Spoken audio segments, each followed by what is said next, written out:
Hello and welcome to Ula Tea Leaf Readings. My name is Lenor and tonight I'm going to be reading your tea leaves. This is the horoscope for Cancer. If Cancer is your solar, lunar, ascendant / rising sign, then this is a message for you. All right, let's get started. And so our card tonight is the Star.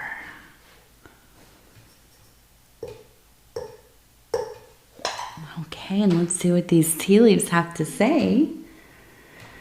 So we're in the new studios. It maybe sounds a little bit different tonight. Working out all of the little things here. And if you haven't subscribed yet, please think about doing that. You can hit that little bell. It'll let you know when the next readings are coming out. It is free to subscribe. Okay, so immediately I'm seeing this beautiful image. We have, it looks like a mother. She's, her head's here, her body is here. You can see maybe like a big dress or a robe of some kind, holding up, and it looks like a child.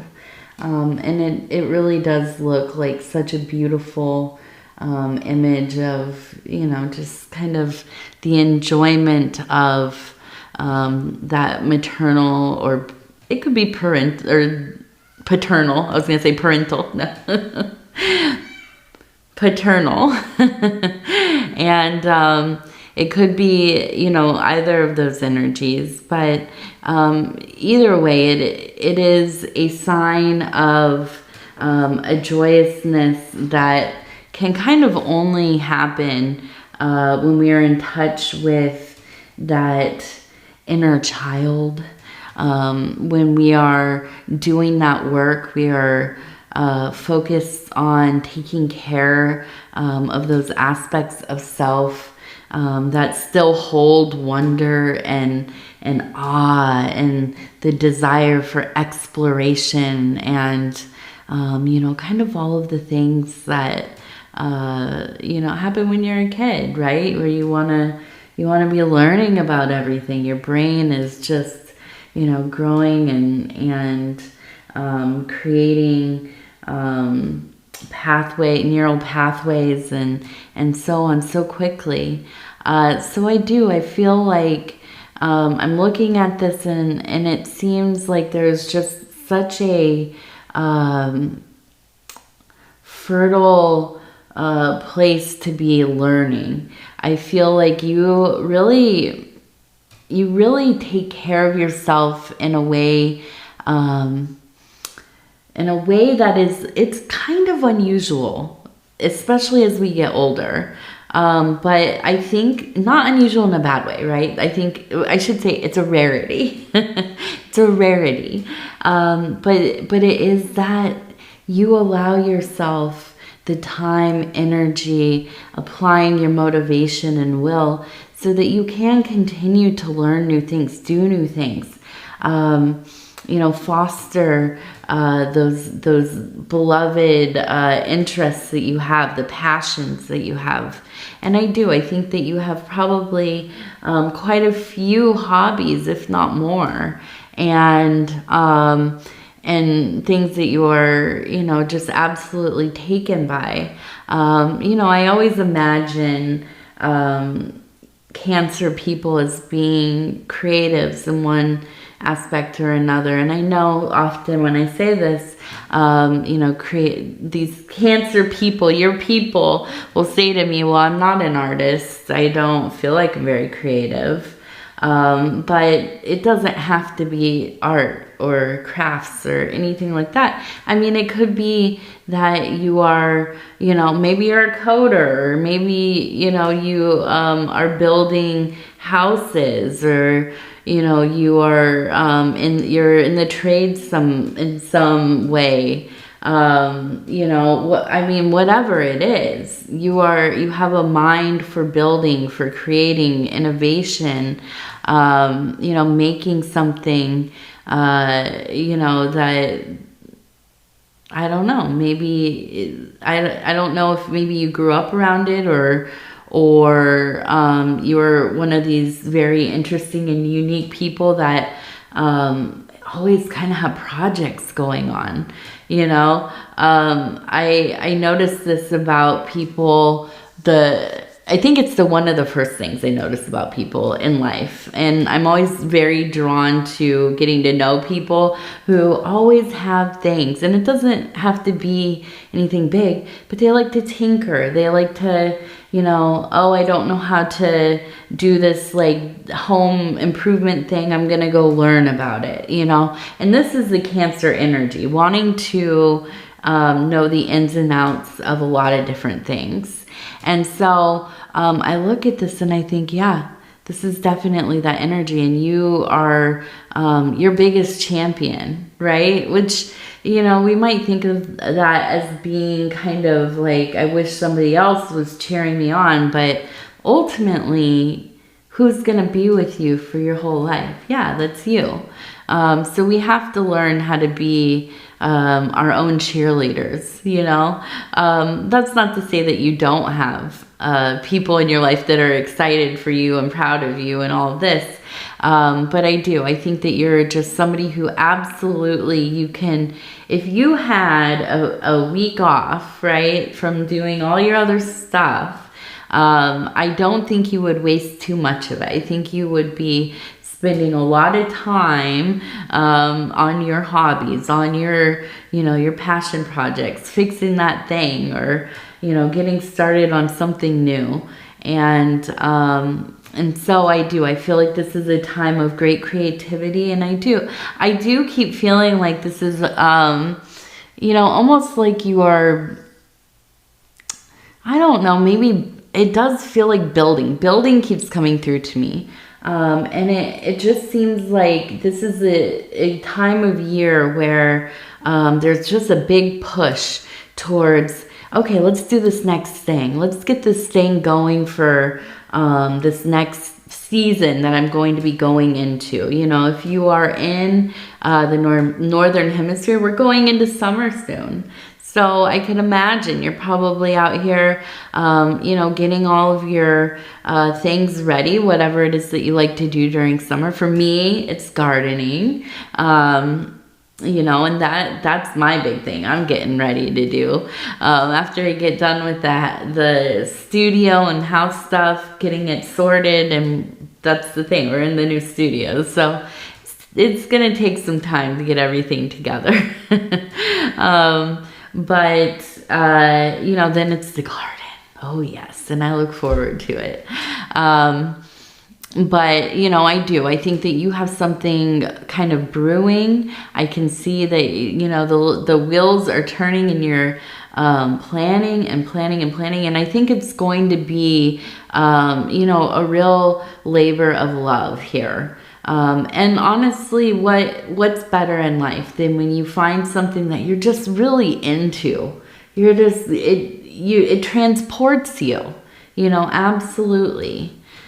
All right, so let's go. Let's see what else we have. Oh, I wanted to look at this. We have, it looks like a J and an M. So it looks kind of like a name to me because this fancy M here. Absolutely. Even with the little curl at the end. And I always try to remember what this is called. When I was a kid, you know, all those years ago, we learned how to write letters with little hooks on them. Even, you know, like the L would have a hook and the M would have a hook, and it was leading up, if I remember correctly, to teach us how to connect cursive letters. And I don't know what it was called because I have never really known very many other people who are taught to write like that. But whenever I see a letter like that, I'm like, it takes me back. I really actually, some of my letters still have them. They have the little hook at the end there. Okay. Now, on this side, it could be that this is WC. So it could be that we have a JM or a WC, or maybe both. It could be both. It also looks kind of like we, but I'm going to go with this C. I think WC. Okay. This also looks like a dragon. We have a little dragon. We have another little dragon right here. And now I really want to look at, we have a person sitting here, okay, and it looks like they're wearing a hat. We have another person sitting here, and it almost looks like they have two faces, and we have a lunar energy. Now this feels quite masculine. We even have kind of this phallic symbol here, and this feels, especially with that lunar energy, it feels much more feminine. Let's see, we also have the owl up there. And so I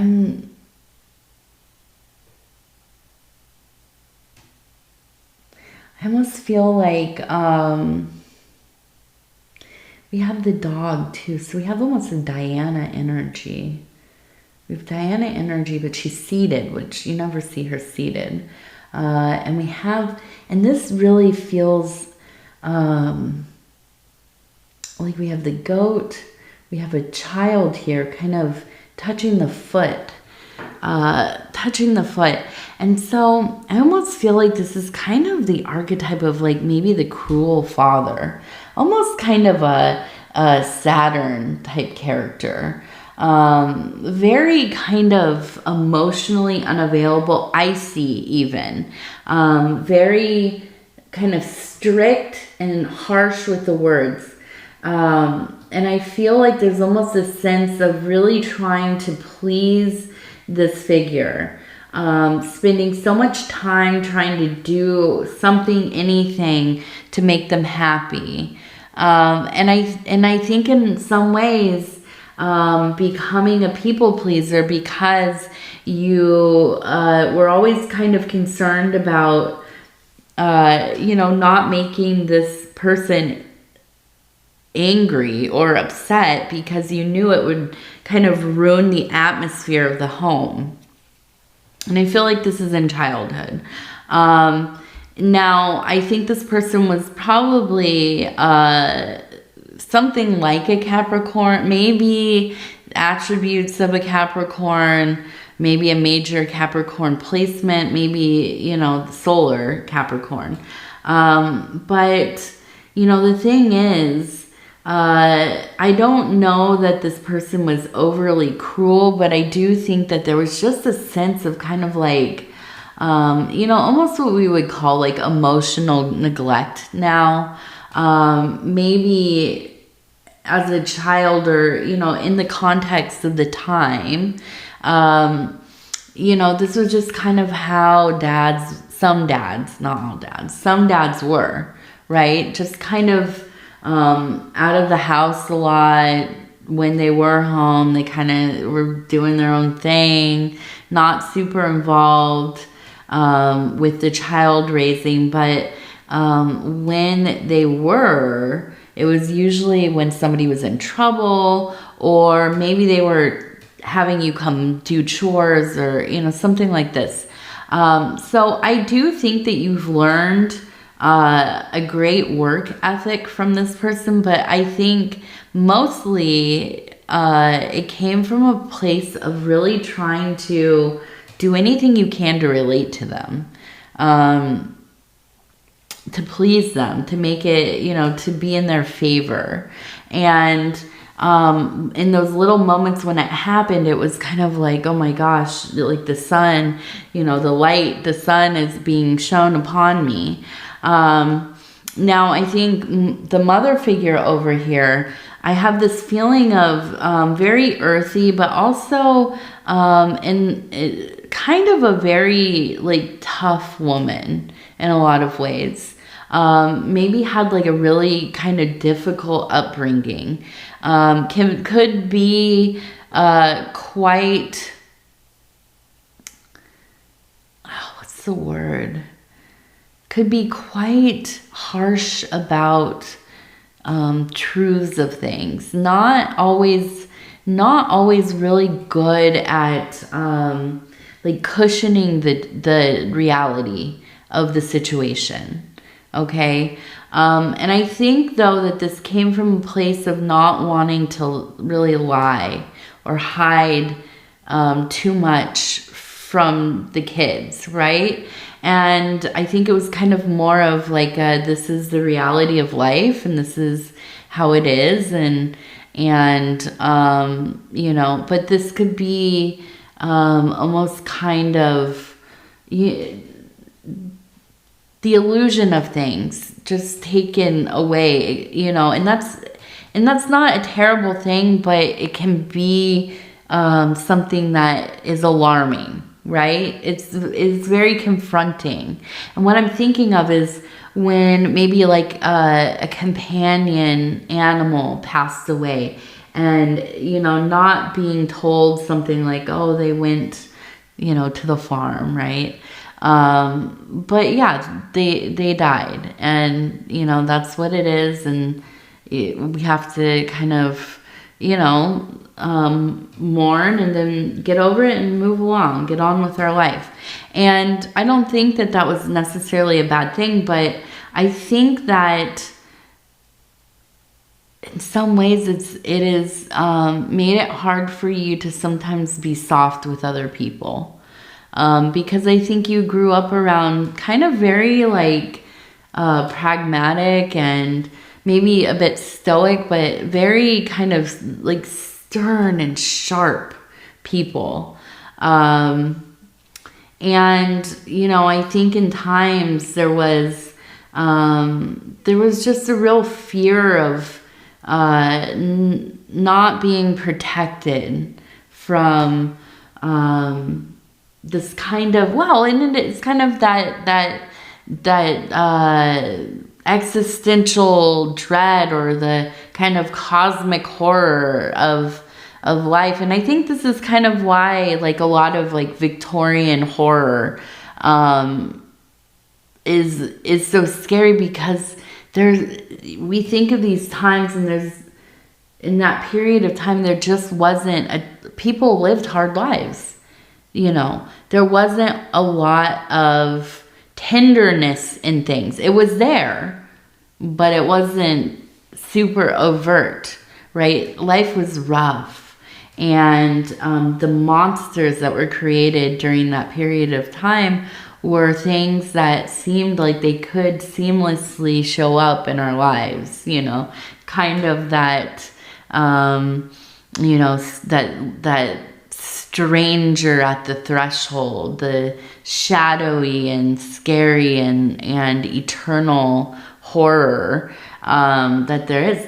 And I think that, you know, in this way, there's just a sense of,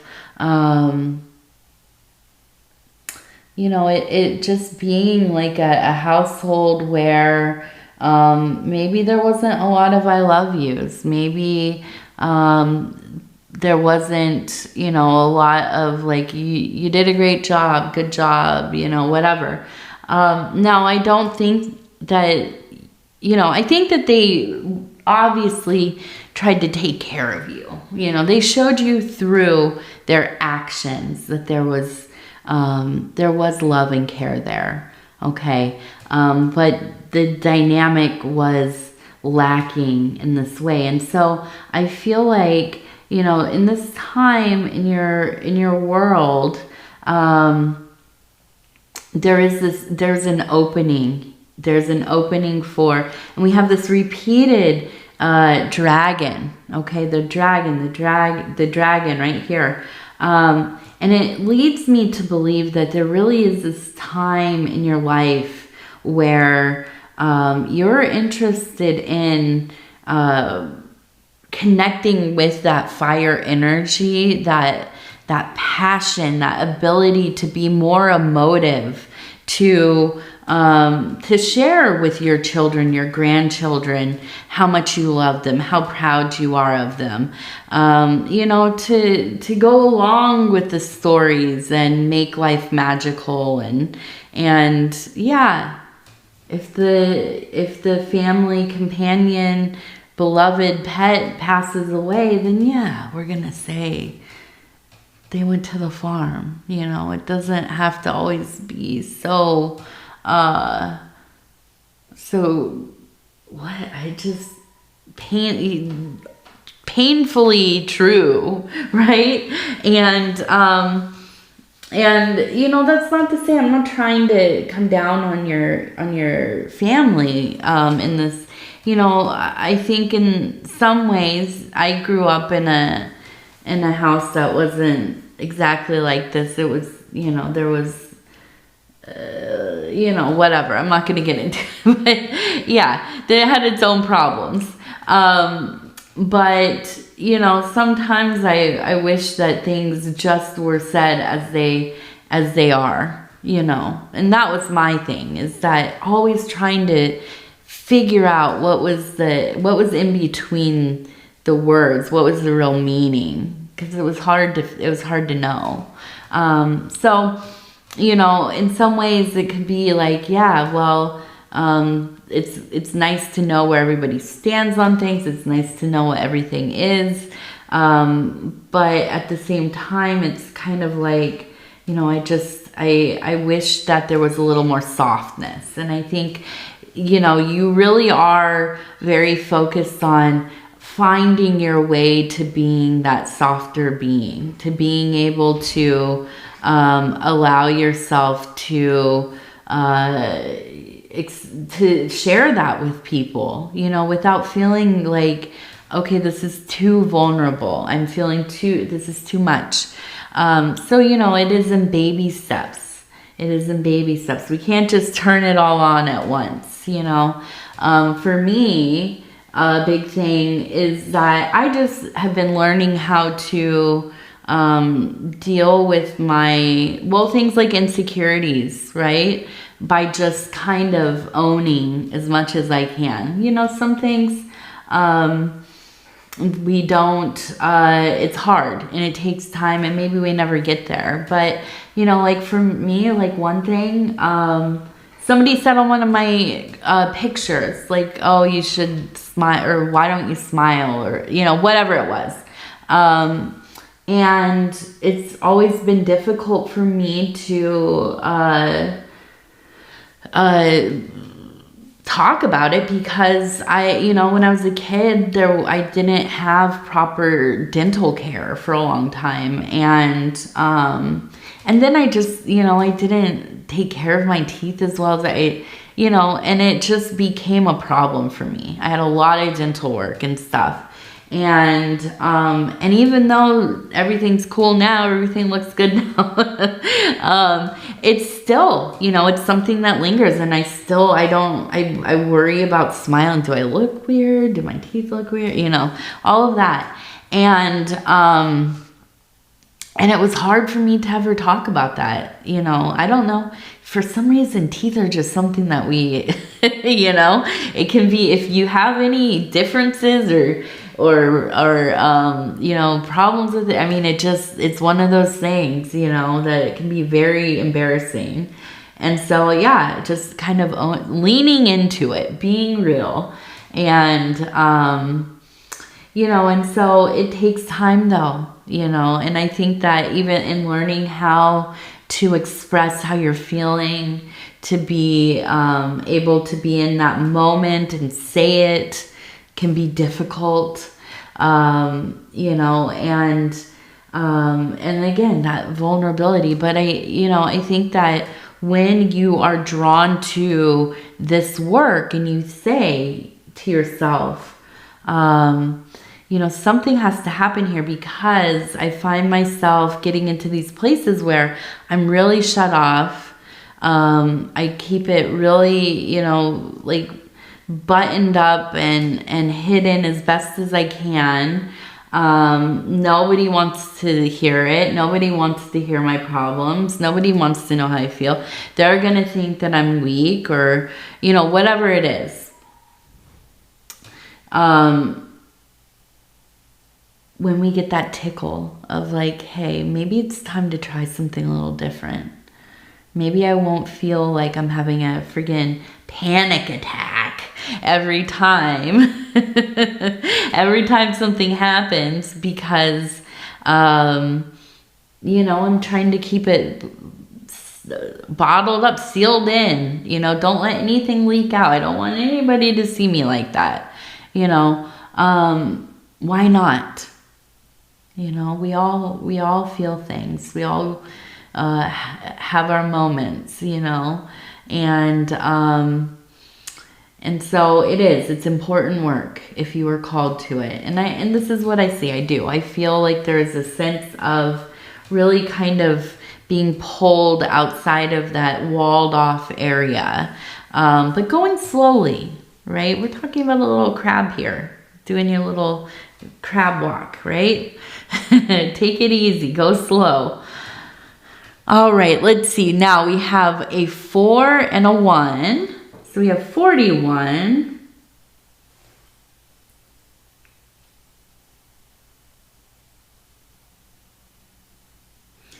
We have 41.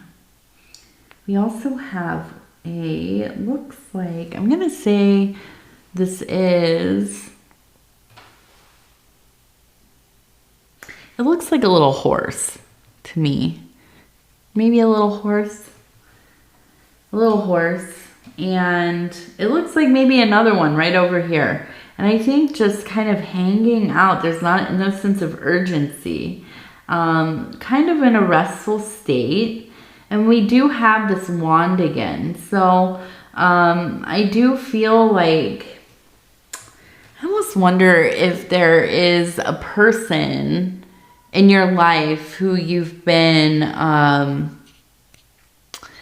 maybe you're in couples therapy, maybe you're kind of reconnecting with your spouse, or maybe you are courting somebody, or, something like this where you're wanting to be able to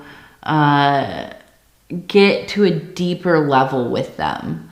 And kind of, you've always known, right? It's not like you're Cancer people are very self-aware, so I know that you've known, but I think finally making kind of the commitment to yourself to be a little more open, be a little bit more vocal about how you're feeling. And here's the thing, not like if you live with somebody, right? And they do things that you just don't like. Or things that make your life a little bit harder. Nothing, out of this world or whatever. But just little things, leaving, I don't know, things around, or they're using your, I was going to say toothbrush. I would say that's bad. Don't do that. I would talk to somebody if that was happening. But no, just little things, right? And instead of just putting up with it until you get resentful, you are making that step to say, hey, I don't like this. I can't, this is something that is kind of a boundary for me. This is something that I'd like us to talk about, figure out, let's problem solve. How can we do this differently? And I do, and I feel like this is a beautiful time of really like accessing parts of yourself that I feel like have been pretty suppressed. Now, that's not to say that you don't, experience these emotions privately, because you do. But I do think this is like a point in your life where it's like, I just have to try something else, and this connection, this wanting to connect, to be on a deeper, kind of level, a deeper plane of, union, of connectedness. And I do, I think this is kind of the motivation in some ways. But it's surely not the only one. I think this is something you have been, thinking about for years, probably, probably years. So let's see, we have the Wild Bohemian affirmation cards, and these are the fire fire element. We're going to go ahead and flip through here, and we're going to stop where it feels right. Okay, oops. Okay, and then I'm going to flip it over. It says, I am love. Be playful in new and wildly delightful ways. Be playful in new and wildly delightful ways. Everything is simply energy. Everything is simply energy. So yeah, I feel like this is perfect. This is perfect for what we're talking about. All right. Okay, Cancer, I'm going to go ahead and tell you thank you and I love you. And I thank you and I love you. Yes.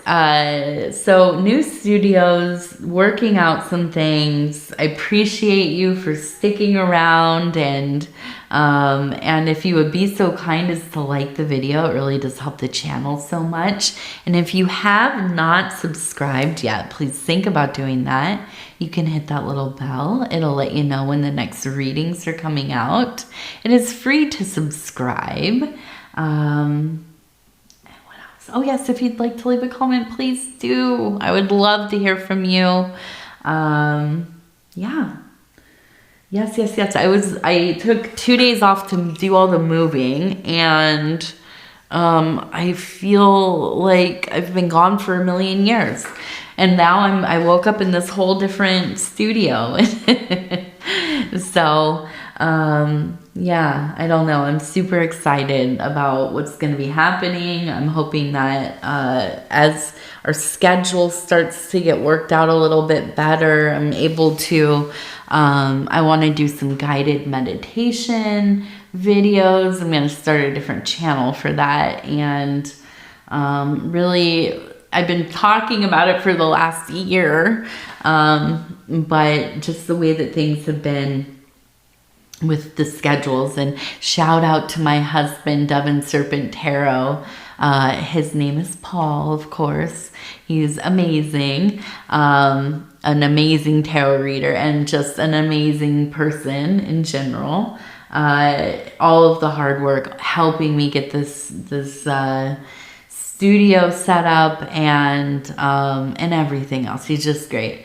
So once we get our stuff sorted out as far as scheduling, we will, and I know he'll be working on his bedtime stories channel more too. So any of you who have watched that or are interested in kind of that ASMR bedtime story type vibe, go check out Dove and Serpent Tarot Bedtime Stories. Excellent. You could just listen to his voice forever. All right. Okay, again, I love you. Take care of yourself. We'll talk in just a few days. Good night. Goodbye.